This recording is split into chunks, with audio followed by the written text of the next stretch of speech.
सचित कुमार सावरमल यादुका हे हरवल्याची तक्रार कोपरखिरणे पोलिसांना प्राप्त झाल्यावर कोपरखिरणे पोलिसांनी संबंधित इसमाचा फोटो सर्व पोलीस ठाणे तसेच वर्तमानपत्रात दिला।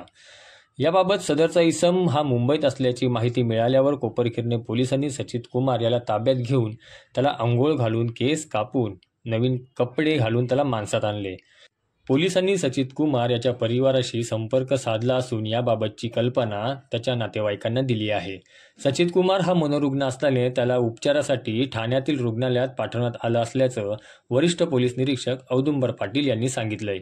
सचित कुमार यादुका हा आमच्या पुढच्या हद्दीतून ऑक्टोबर महिन्यामध्ये ऑक्टोबर 24 मध्ये मिसिंग झाला होता। तर त्या मिसिंग बाबतची संपूर्ण माहिती आम्ही आमच्या सीसीटीव्ही प्रणालीमध्ये भरली होती।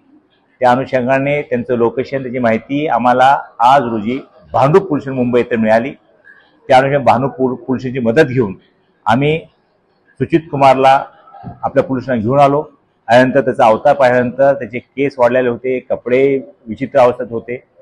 तर आमच्या पोलिसातली माणुसकी म्हणून आमच्या हवालदार गिरासे, हवालदार आवाड, हवालदार चौधरी यांनी एक सलूनचा व्यक्ती बोलून त्याचे केस कापले, त्याला आंघोळ घातली, त्याला स्वच्छ कपडे आणून दिले, एक माणूस म्हणून त्याचे दवापचार केले आणि त्याच्यावर पुढच्या दवापचारासाठी हवालदार गिरासे ठाणे म्युनिसिपल कॉर्पोरेशनच्या दवाखान्यात ते दवापचार घेत आहेत।